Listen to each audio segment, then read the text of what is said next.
The girl with the silent iced day began like any other in the busy streets of Los Angeles. People rushed past one another, lost in their own worlds, their own dreams. But in the middle of that crowd was a young woman sitting on a wooden bench. Near a coffee shop, her clothes were clean, but worn. Her hair was tied back in a simple bun. She held a small notebook, scribbled with thoughts, poems, maybe forgotten dreams. She looked down most of the time, her eyes tired, her heart heavier than the backpack beside her. That girl was Ana de Armas. She had come to the city full of hope. Like many before her, she believed she could make it big. But dreams can be expensive, and reality doesn't always wait for dreamers. Her money was running low. Casting directors had stopped calling. Some had smiled at her beauty, but said she wasn't right for the role. Others didn't even let her speak. The city that once welcomed her now felt cold, loud, and full of closed doors. But Anna still came to that coffee shop every morning. She ordered the smallest tea they had, not because she liked it, but because it was cheap, and it gave her a reason to sit. She'd write, think, and watch people pass by. No one noticed her, no one cared, until one day, someone did. Keanu Reeves had just finished a long morning ride on his motorcycle. His helmet was still in his hand when he walked into the coffee shop. He wasn't looking for anything special, just a quiet place to sit, away from the noise. But as he stood in line, he noticed the girl on the bench. Something about her felt familiar, not her face, but the sadness in her eyes. It reminded him of himself years ago, back when he felt lost, when the world seemed too loud, too hard, too. Full of pain, he got his coffee and sat outside, just a few feet away from her. He didn't say anything at first. He just watched. Not in a strange way, but in a way that said, "I see you." And for the first time in weeks, Anna looked up and met someone's eyes. "Do you write?" he asked, nodding toward her notebook. She hesitated, then nodded. "I try to," she said softly. Keanu smiled. "I try to act. Sometimes we all try something. Doesn't mean we fail." And I gave a small smile, the first in days. That one conversation turned into 2, then 5. They began meeting every morning. Sometimes they spoke, sometimes they just sat in silence. But in that silence, something strong was growing. Not love, not yet. Something deeper, understanding, respect, to people from different worlds, sitting. On the same bench, carrying different types of pain, Keanu never asked about her past. Never asked what she was running from. And Anna never asked about his fame, his movies, or his life in the spotlight. They didn't need to, because what mattered was the present, the now. The simple act of sitting beside someone who sees your pain and doesn't look away. One day, Anna didn't show up. Keanu waited an hour. Then 2. Worry started to fill his chest. He asked the barista if she had seen her. She shook her head. Keanu didn't know her last name. Didn't know where she lived. All he had was that one bench, the memory of her tired eyes. But he wasn't the type to give up. He walked the streets for hours, hoping to find her. He checked nearby shelters, showed people a sketch he had drawn of her face. No one recognized her. Just when he was about to give up, he saw her.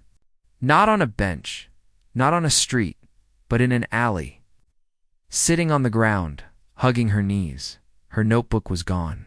Her shoes were wet, and her eyes were filled with tears. "I didn't want you to see me like this," she whispered. Keanu sat beside her, not caring about the cold ground. "Then I'm glad I did," he replied, "because this is when you need someone the most." She leaned into him, crying softly. Not because she was weak, but because she had held it in for too long. That night, Keanu didn't leave her side. He didn't try to fix everything. He just stayed. Sometimes, the greatest act of kindness is simply being there.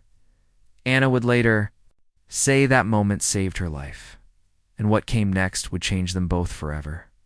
The small light in the dark. It was a quiet morning, a kind of quiet that feels heavy, like the world is holding its breath.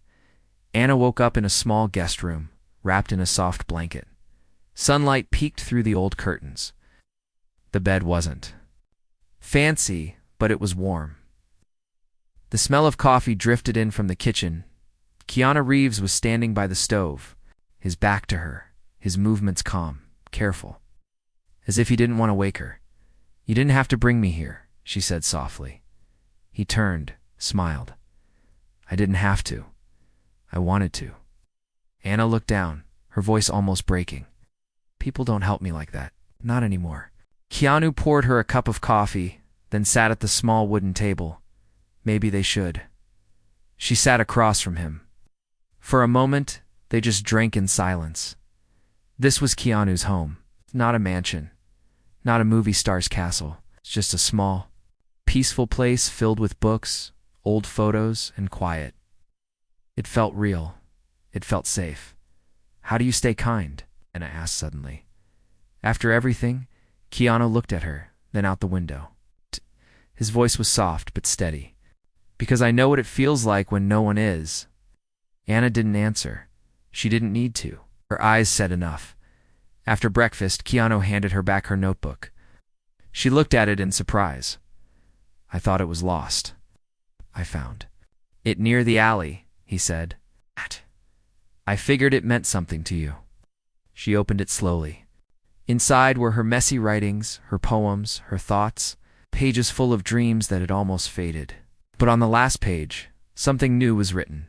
It wasn't her writing. It was his. 4 short lines. "The world will try to break you, but you're still here, and that means you've already won the first fight?" Tana stared at the page, her hands shaking slightly. "You wrote this?" she asked. "Just a thought," he replied. Maybe it helped. Anna didn't speak for a long time. She just nodded, then quietly closed the notebook. Later that day, Keanu offered to drive her somewhere, anywhere she needed. But she shook her head. "I don't want to run anymore," she said. "I just don't know where to go," Keanu thought. For a moment, then said, "You don't have to go alone." They began spending more time together. Not in big ways, but in small, important ones.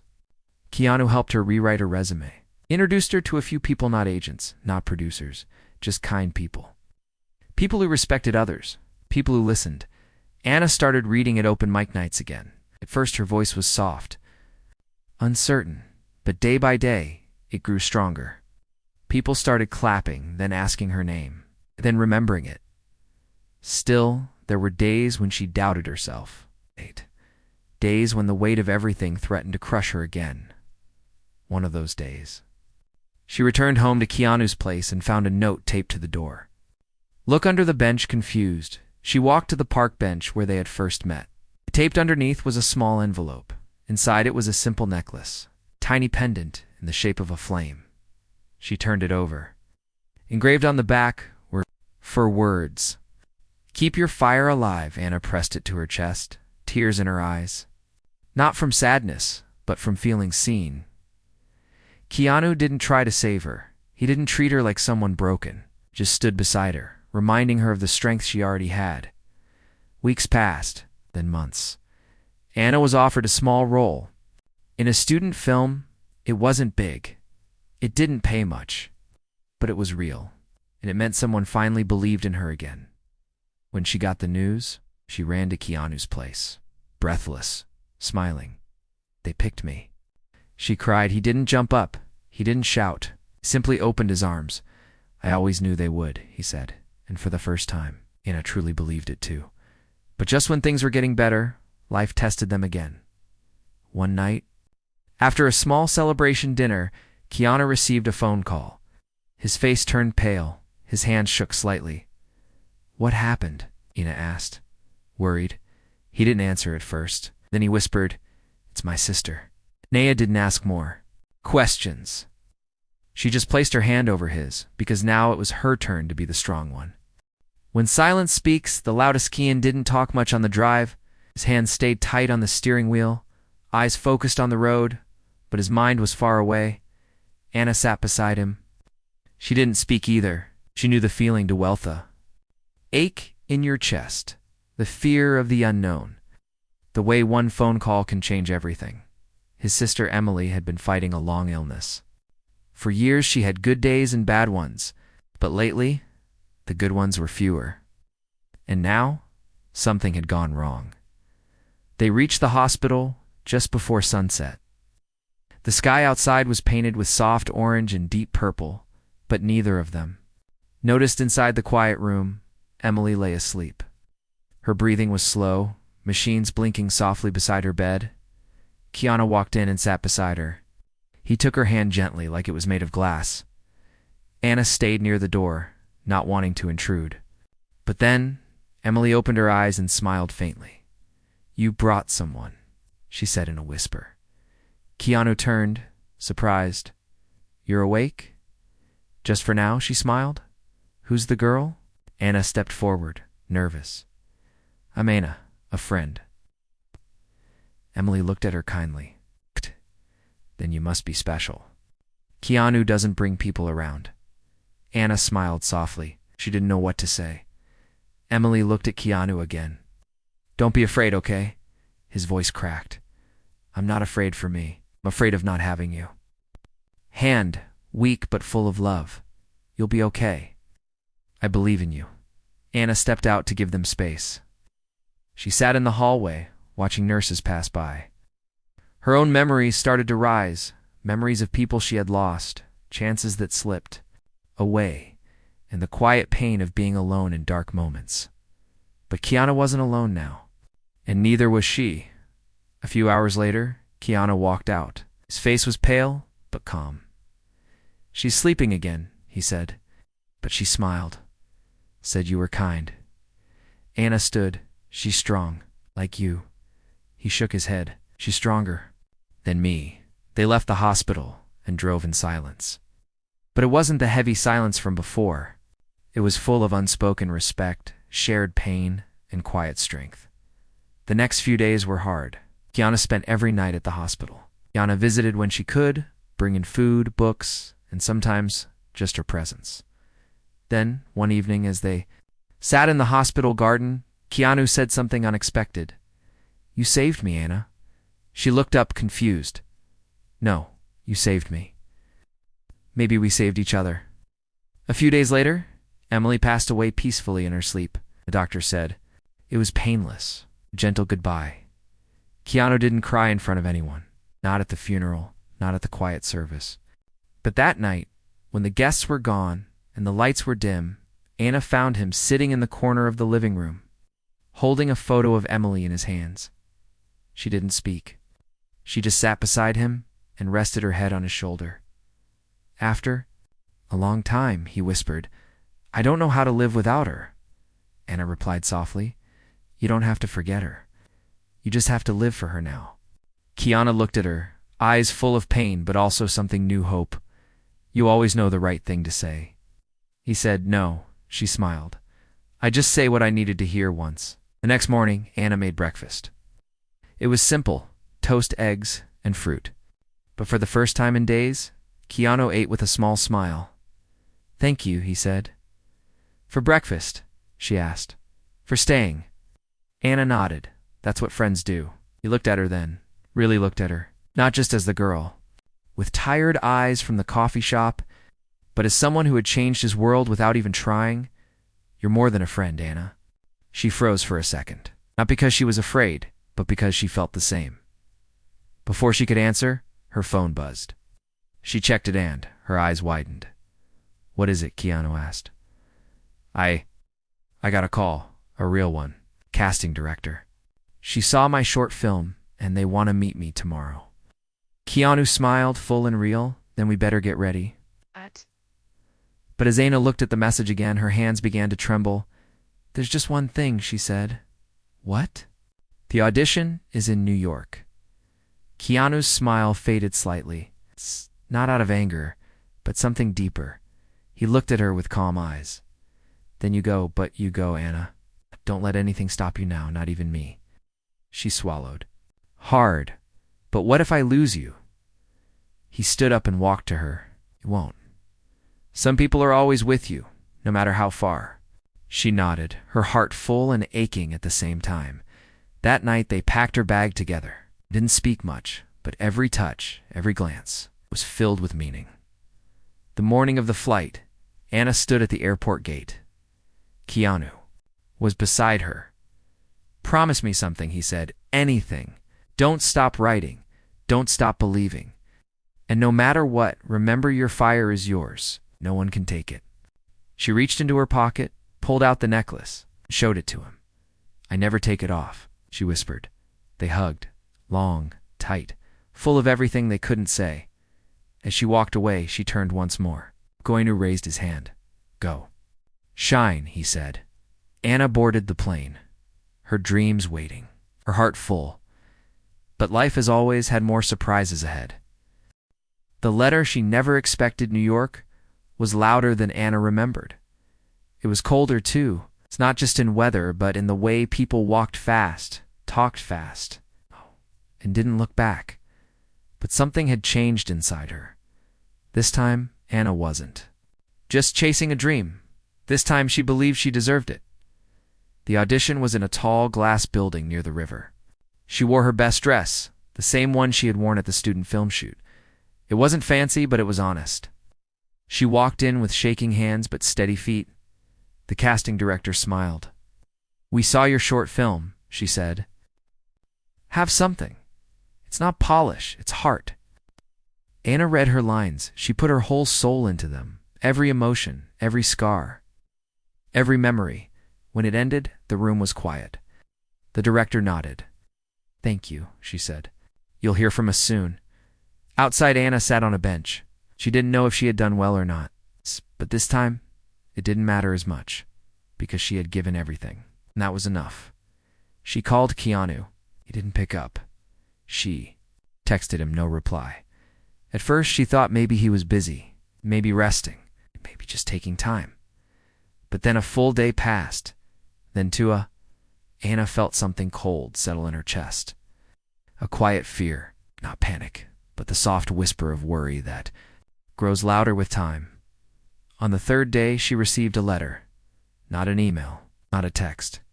A real letter, with her name written in careful handwriting. It was from Keanu. Her hands shook as she opened it.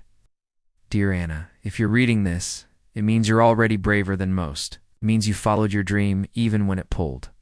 You far away, I always knew you would. I didn't want to tell you before you left, but the doctors found something. It's nothing new. Just the same darkness that took my sister. I kept it quiet because I didn't want it to change your choice. I didn't want to be the reason you stayed. You gave me something beautiful, Anna. You gave me peace when I had none. You reminded me how to feel again. And for that, I'll always be thankful. Don't come back. Not yet. Not for me. Live your life. Take every role. Say yes to every moment. And know, this wherever I am, I'm proud of you. Yours always. Keanu sat frozen, tears sliding down. Her face, she wanted to scream, to run, to catch the next flight and hold him and say, no, you don't get to leave me too. But deep down, she understood. He had given her a chance, a real one. And she knew that if she turned back now, she would be breaking the promise she made to herself, to him, and to the fire he helped her find. That night, she walked the streets of New York alone, but she wasn't lost. She walked with her head high, her hand over the necklace around her neck. She whispered, you better still be there when I come back, because I'm going to make you proud. A week later, she got the part. A real film, a real studio, and a role that fit her. Like a second skin, she threw herself into the work. Not to forget Keanu, but to honor him. Every line she spoke was filled with truth. Every emotion she showed was real. The film took months, long nights, hard days. But it was worth it. When it finally released, the world noticed her. Reviews called her a breakthrough star. People asked where she came from.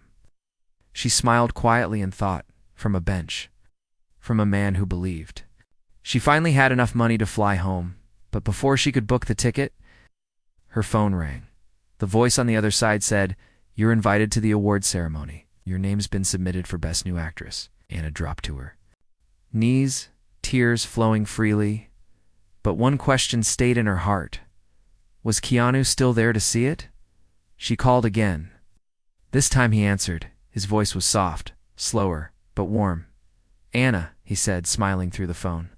I told you. She couldn't speak for a moment. Just cried. I'm coming back, she whispered. I have something to show you. He chuckled. I already see it. I see you. That night, she booked the first flight back to Los Angeles.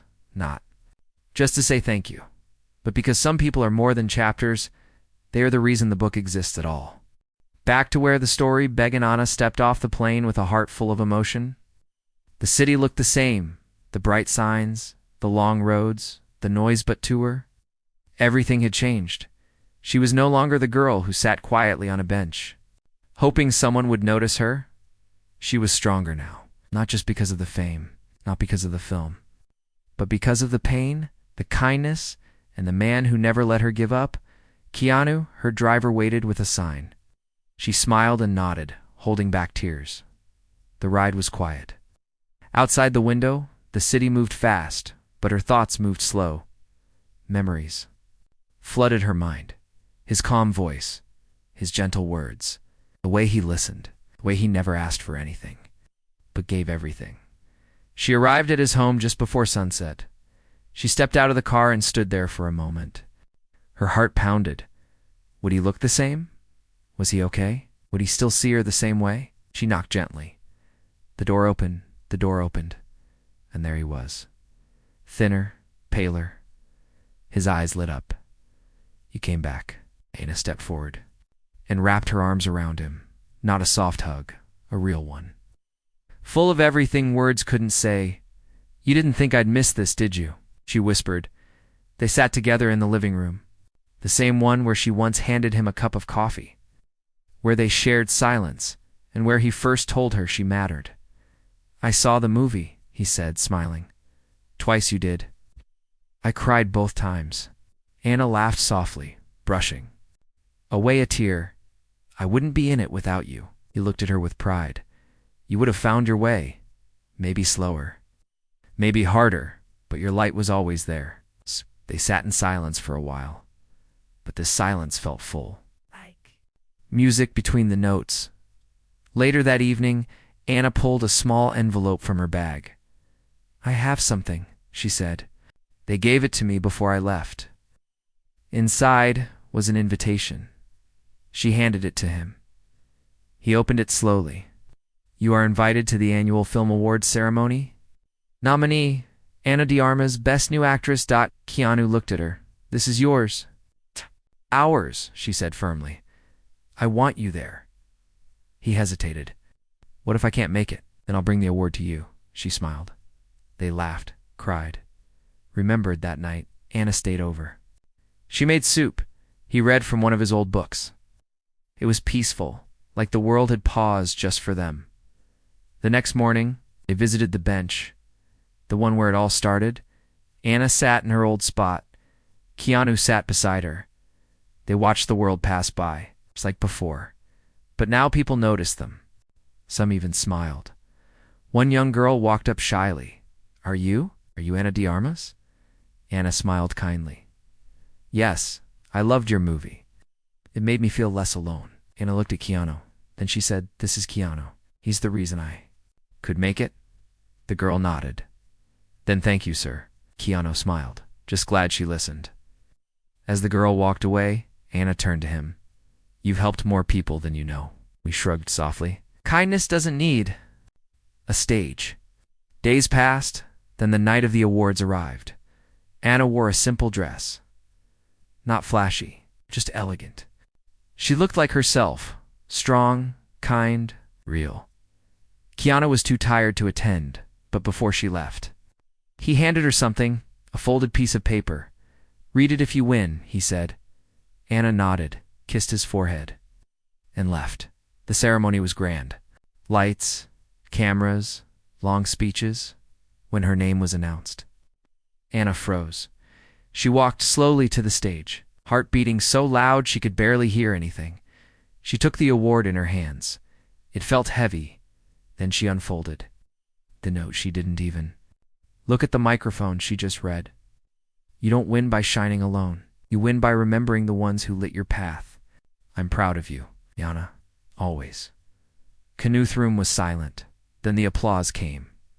But Anna wasn't thinking about the crowd. She was thinking about a man with tired eyes and a kind soul, who once sat beside a stranger and changed her life forever. She held the award to her chest and whispered, "This is for you."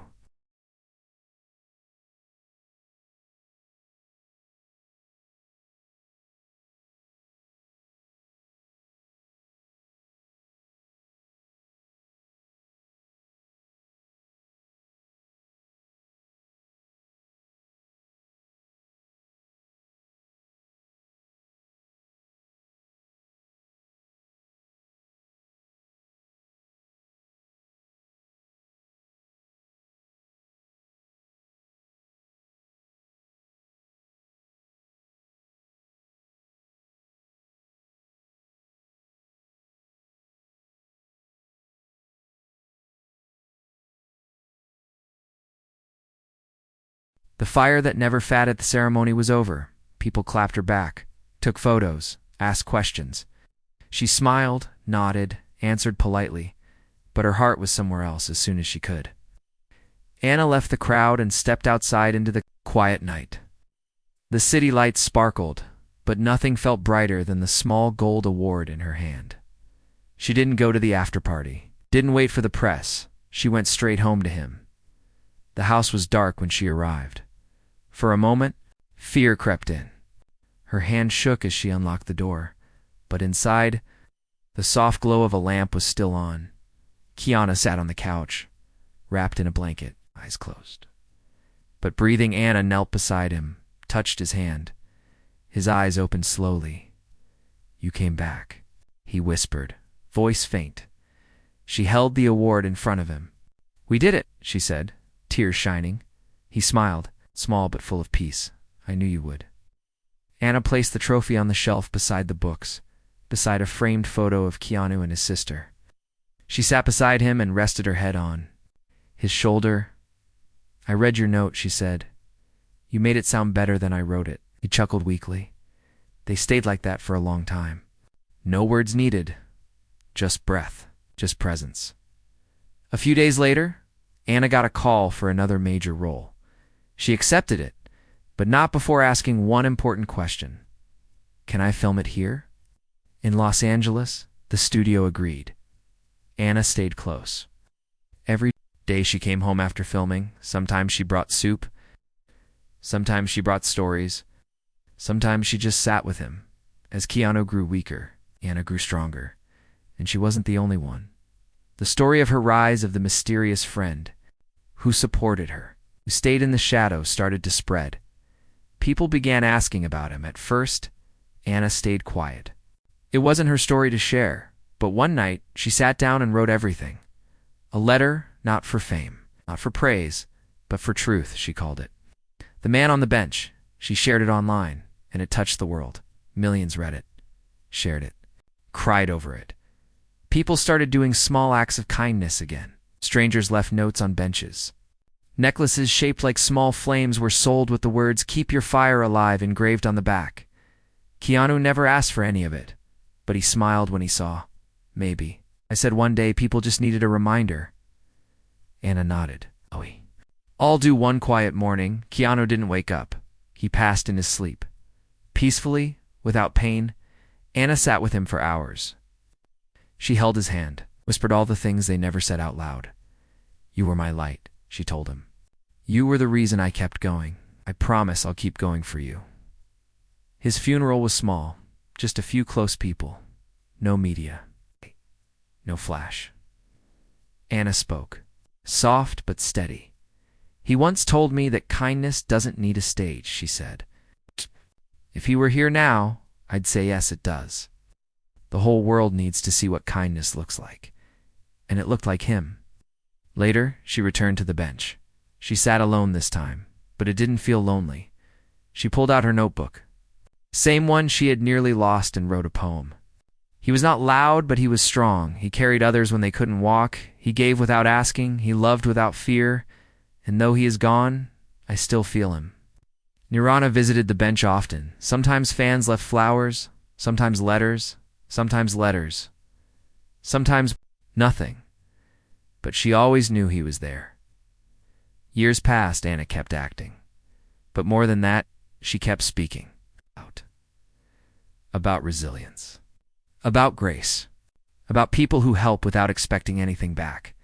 And every time someone asked her how she made it, she would smile and say, "Because someone believed in me before I believed in myself." And one day, on a quiet morning, a young girl sat on the same bench. She looked lost, tired, holding a notebook of her own. Anna walked over, sat beside her, and smiled.